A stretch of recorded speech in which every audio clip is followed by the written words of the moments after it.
The love we inherit, how unhealed trauma rewrites our relationships before we even say hello. Welcome to Soft Girl Era, the sacred space where strong Black women unlearn survival, rediscover softness, and reclaim the joy, rest, and freedom they deserve.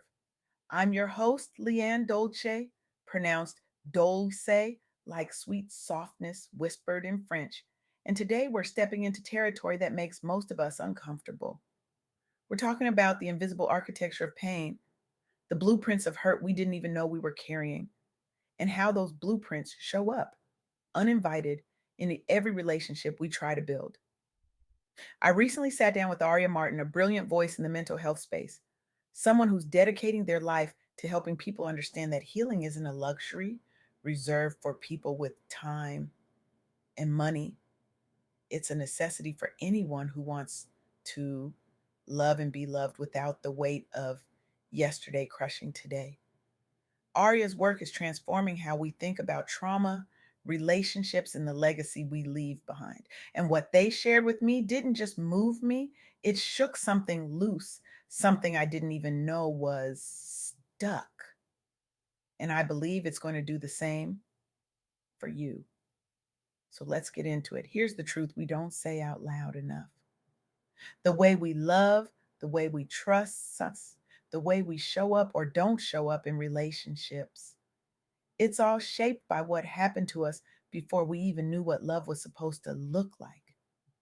Past traumas, especially the ones we experienced in childhood or within close relationships, don't just fade away because we grow up or move on or tell ourselves we're over it. They live in our bodies. They show up in our patterns. They whisper in our ears when someone gets too close, telling us to run, to shut down, to protect ourselves at all costs. Aria Martin reminded me during our conversation that trauma, particularly interpersonal trauma, trauma that happens within relationships, can deeply disrupt our ability to trust, regulate our emotions, and form secure attachments. And for so many of us, especially Black women who've been taught to be strong, to hold it together, to never let them see us sweat, we don't even realize that the walls we've built to protect ourselves are the same walls keeping love out. Think about it. How many times have you pulled away from someone who genuinely cared about you because something in you said, this won't last? How many times have you sabotaged something good because you couldn't believe you deserved it? How many times have you chosen someone emotionally unavailable because that felt safer than being vulnerable with someone who actually showed up? That's trauma talking, and it's not your fault. But, and this is the hard part, it is your responsibility to heal it. Now, here's where it gets tricky. And this is something Aria Martin emphasized that I think we all need to hear. When we're in relationships with people who are carrying trauma, or when we're the ones carrying it, there's this instinct to tiptoe around the pain, to avoid the triggers, to accommodate the symptoms. And it makes sense, right? We love this person. We don't want to hurt them. We don't want to make things worse. So we cancel plans to avoid crowded places. We stop talking about certain topics. We take over tasks that might cause distress. We think we're being supportive. But here's the hard truth: that accommodation, that avoidance, it's not helping. In fact, it's making things worse for both of you. Let me tell you about something that happened in a study involving 67 intimate partners of individuals with probable PTSD. Researchers wanted to understand what happens when one person in a relationship is dealing with trauma and the other person tries to help by adjusting their behavior.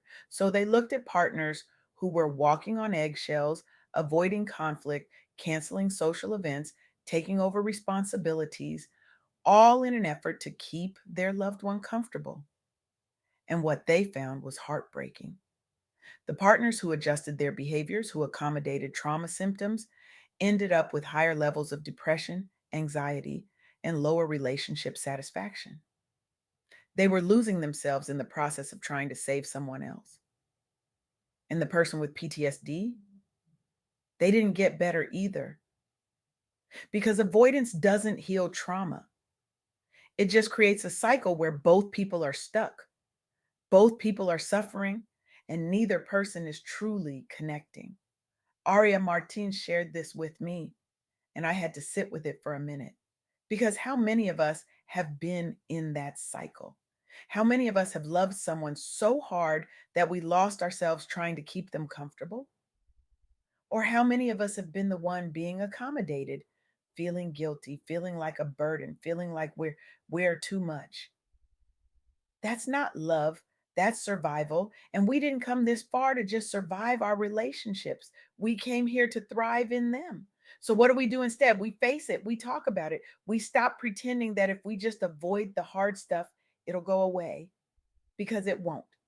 Trauma doesn't disappear because we ignore it, it just gets louder, it just finds new ways to show up in our anger, in our silence, in our inability to trust, in our fear of intimacy. And here's the thing that Aria Martin made so clear during our interview: healing from trauma isn't just about you, it's about the people you love, it's about your children, it's about your community, it's about breaking cycles that have been running through your family for generations. There's research that shows how trauma, especially trauma related to violence and instability in childhood, gets passed down.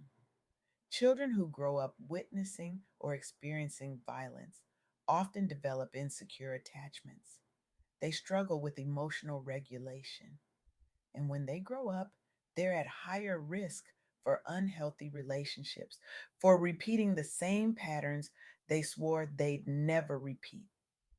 Let me paint you a picture. Imagine a child who grows up in a home where love looks like yelling, where affection is conditional, where safety is never guaranteed. That child learns that relationships are unpredictable, that people you love can hurt you, that vulnerability is dangerous. And then that child grows up. They become an adult. They meet someone they try to love, but every time things get too close, every time things get too good, something in them panics because their nervous system remembers, their body remembers, and so they pull away. They pick fights, they create distance, not because they don't want love, but because love feels like a threat. And in Black communities where structural inequalities and cultural stigma around mental health can make it even harder to seek help, this cycle can feel impossible to break. We're told to pray it away, to be strong, to keep it moving. But trauma doesn't care how strong you are. It doesn't care how much you pray. It cares about whether or not you're willing to face it, to feel it, to heal it. And here's the thing: it's not impossible. It's hard.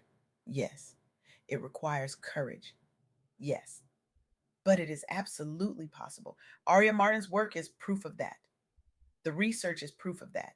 And if you're listening to this right now, you are proof of that. Because the fact that you're here, the fact that you're willing to listen, to learn, to consider that maybe there's a different way, that's the first step. So let's talk about what healing actually looks like. Because I know some of you are thinking, okay, LeAnne, I hear you. But what do I actually do? First, you have to recognize the patterns. You have to get honest with yourself about how trauma is showing up in your relationships. Are you withdrawing when things get too close? Are you picking fights to create distance? Are you accommodating someone else's trauma to the point where you're losing yourself? Are you avoiding intimacy because it feels too vulnerable? Write it down. Talk to a therapist. Talk to a trusted friend. But get it out of your head and into the light, because trauma thrives in silence, it thrives in shame. And the moment you name it, you take away some of its power. Second, you have to seek support. And I know therapy can feel expensive, inaccessible, stigmatized, but there are options. There are support groups. There are community resources. There are sliding scale therapists, there are books, podcasts, online communities. You don't have to do this alone, and you don't have to do it perfectly. You just have to start. Aria Martin emphasized this during our interview. Even small steps toward addressing past wounds can transform both your personal well being and your relationships. It doesn't have to be this big dramatic overhaul, it can be as simple as setting one boundary, having one honest conversation, choosing to sit with discomfort instead of running from it. Third, you have to communicate. If you're in a relationship with someone who's carrying trauma, or if you're the one carrying it, you have to talk about it, not in a blaming way, not in a shaming way, but in a, hey, I see this pattern and I think we can do better kind of way. Because healthy relationships aren't built on avoidance, they're built on honesty, on vulnerability, on the willingness to show up even when it's hard. And finally, you have to believe that healing is possible because it is. I've seen it. Aria Martin has seen it. The research shows it. People who address their trauma, who do the work, who seek support, they go on to have healthier, more fulfilling relationships. They break cycles. They create new legacies. They teach their children that it's okay to feel, to heal, to be soft. And that's what Soft Girl Era is all about, isn't it? It's about unlearning survival mode. It's about dropping the cape. It's about saying, I don't have to carry this anymore. It's about choosing softness, not because you're weak, but because you're strong enough to be vulnerable. Aria Martin's message is clear. Healing from trauma is not just personal, it breaks cycles for future generations. It improves emotional intelligence. It fosters healthier relationships for ourselves, our families, and our communities. And that's the kind of legacy worth fighting for. So here's what I want you to do, not tomorrow, not next week, today. I want you to take one courageous step toward healing. Maybe that's scheduling a therapy appointment. Maybe that's having an honest conversation with your partner. Maybe that's setting a boundary you've been too scared to set. Maybe it's just sitting with yourself and acknowledging, yeah, I've been through some things and it's okay to not be okay. Whatever it is, do it because you deserve to love and be loved without the weight of unhealed trauma sitting between you and the person you care about. You deserve relationships that feel safe, that feel nourishing, that feel like home. And that starts with you choosing to heal. Aria Martin is out here doing the work, shining a light on the invisible wounds we carry, and reminding us that healing is not only possible, it's necessary. And I'm so grateful for their voice, their courage, and their commitment to making this world a softer, safer place for all of us. The question isn't whether you've been hurt. We all have. The question is, what are you going to do about it? Are you going to let the pain you inherited write the story of your relationships? Or are you going to pick up the pen and write a new ending? One where love doesn't hurt before it even begins. One where softness is your superpower, one where healing becomes your legacy. The choice is yours, and the time is now.